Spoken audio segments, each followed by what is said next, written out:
I mean, it's been fun. When I was 17, I had no clue that I was headed this direction. I didn't know what was coming my way, what I was in for.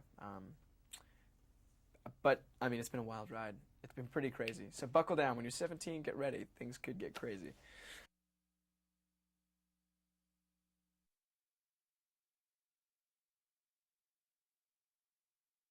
I think if I could go back, I don't know that there's much I would change. I mean, everyone's got those embarrassing moments. Everyone's got a couple of things that you could go and finesse. But ultimately, it's important to remember that, every day you should live your life to the fullest. Don't live with regret. Don't live in the past. That's never fun. Not a good thing to think about.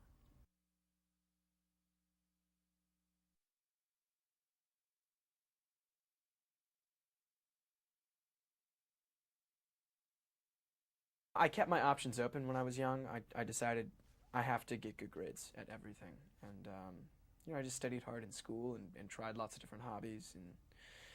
And actually, that kind of led me to be completely confused in high school because I had no idea what I wanted to do. I could do anything. And, I was an empty slate, so blank slate. Yeah. And that was it. I had no idea what I wanted to do.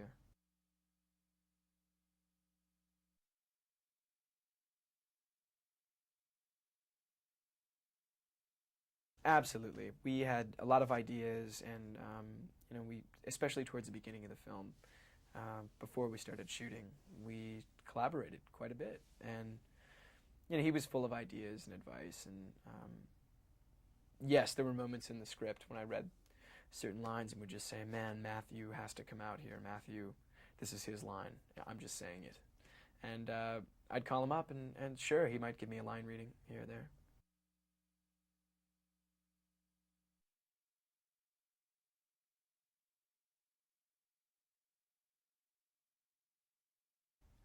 It's not really. I don't think about being funny. It's more about just being as honest as possible. I think like the humor is within the reality of these crazy scenarios. That's really what Seth Rogen does. I feel like, and that's what Judd's movies are all about. Is like how ridiculously funny real people are, and so that's all I try and do is be real, I guess.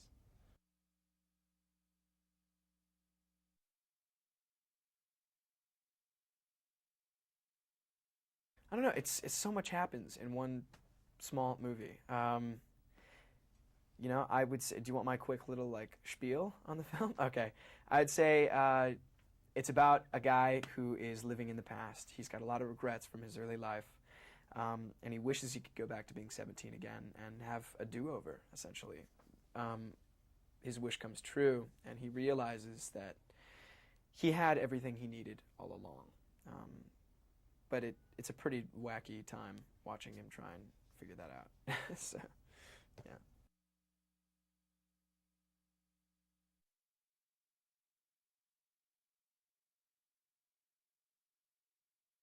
No, I learned how to do it for the movie. When you have a basketball around you 24/7, whenever you're filming, you better learn something.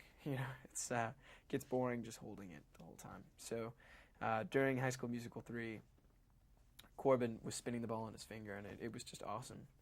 I was like, dude, please show me how to do that. I have to learn how to spin the ball on my finger. And I think it took like 5 minutes. That was it. He showed me how to do it. So it's not that hard. I think anyone can really learn.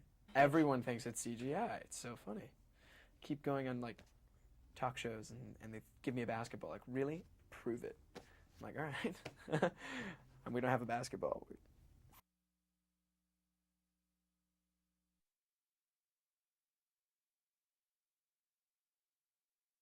Tom is up for anything. He's full of energy, and he's he's just a really smart guy. It's hard to be in a scene with him because, God forbid you go off the page. I mean, that guy could just rant for 10 minutes and never be caught off guard. It's amazing. He's so like just on the top of comedy. I don't even know how to explain it. He's a genius. Sorry. Anyways, that's enough good things about Tom. He's such a dork. He's such a dork. Anyways, I won't say that.